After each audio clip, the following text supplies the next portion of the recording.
something bad happens to you, are you guys gonna fight? I've been here 17 years. This was the greatest presentation. Oh my gosh, wow. That was fantastic. Wow, thank you.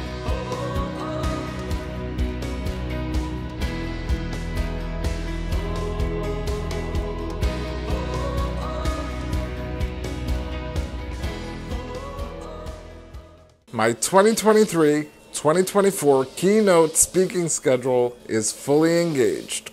Earlier in October, I spoke at Lewis F. Cole Middle School. A special thank you and a big shout out to Principal William Diaz at William Diaz 8356 on YouTube. My very best friend, Crystal Vargas, also happens to teach 8th grade history at the school. So that made it even more special that I was able to address the entire 8th grade class. So grab a drink and some snacks and join me as we venture off to school.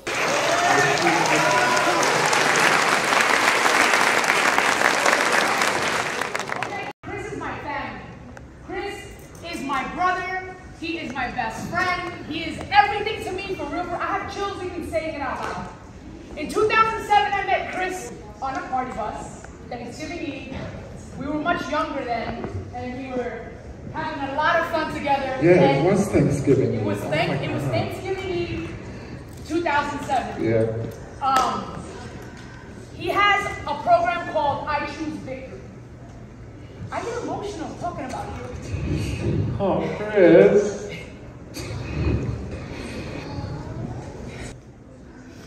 You're gonna get me going. Stop, it's okay. It's okay. Life is a beautiful thing. And when someone who is sitting in a wheelchair can tell you that life is still beautiful, it hits different. You guys are very young. It may not hit the way it hits for us adults, but I promise you, this is something you'll remember for the rest of your life. So I present to you my best friend, Christoph, who is just the best.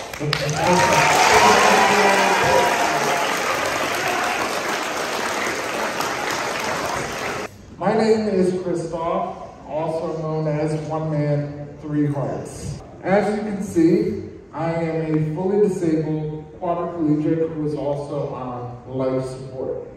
I actually got sick at a really young age. I was not always physically disabled, but I have been living with an illness for most of my life. I was born typically healthy.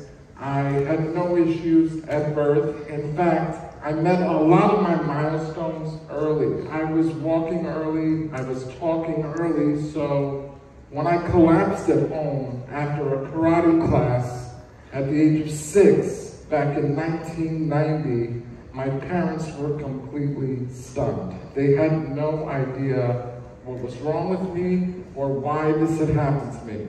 They rushed me to the hospital, and still when I got to the hospital, doctors had no idea what was wrong with me. They couldn't explain it.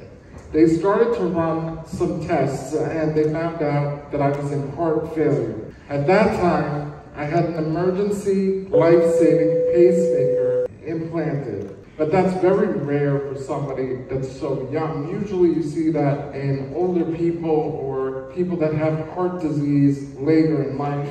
Being a kid, as I'm sure you guys know, you worry about what your friends are gonna think, your peers. I was really nervous about people looking at me like I was weak or the sick kid in school. So I did everything that I could to hide my illness and the things that I was going through throughout my childhood. When I was 16 years old and I was going through puberty, my body just could not handle the changes and my heart became even weaker. Doctors told me that I needed a heart transplant. I'm sure you can imagine at the age of 16 how scary that was and just difficult to go through. The most important thing to me was school, so I still studied hard and worked hard, even throughout my transplant. And I worked so hard that I was even accepted an early decision to Columbia University. Thank you, thank you. So I had my first heart transplant, and I was going through life now feeling better than ever. I was living in New York City. I was having the time of my life at Columbia, but unfortunately, I was having a little too much fun. Please consider joining my membership, where I will be posting exclusive Q&A sessions from this season's keynote speaker events.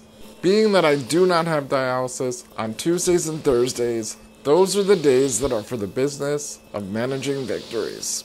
All of the abundance that I've received from my seminars, my book, my short documentary, your generous donations to the GoFundMe, platform relaunches, and my life coaching has helped me to realize the importance of maintaining success just as much as my health in order to survive. So please, continue showing your support by subscribing, following, liking, commenting, sharing, donating, renting, and purchasing my short documentary, It Started with the Heart, a Sugar Beach digital production on Vimeo by DocuMarket, in an effort to help me raise much needed awareness and inspire millions on their own personal road to victory. I started to get into drinking, I started to get into drugs, and I was also not taking my medicine the way that I was supposed to.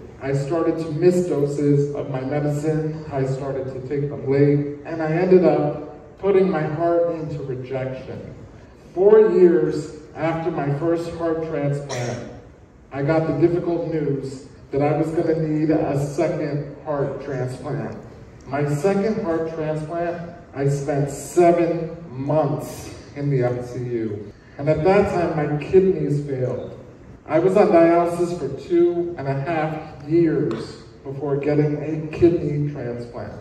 At the age of 27, I started to feel a tingling in my toes, and eventually it was found out that I have an extremely rare muscle disease called myofibrillar myopathy. Unfortunately, at this time, there's no treatment, there's no cure, and it's a progressive disease that slowly weakens your muscles over time. I sit here before you, 40 years old. I can barely do anything for myself now. I need somebody to assist me from everything from getting dressed, showering, going to the bathroom, everything. But losing all of my independence and being in a place where I literally have to depend on other people to survive is extremely scary.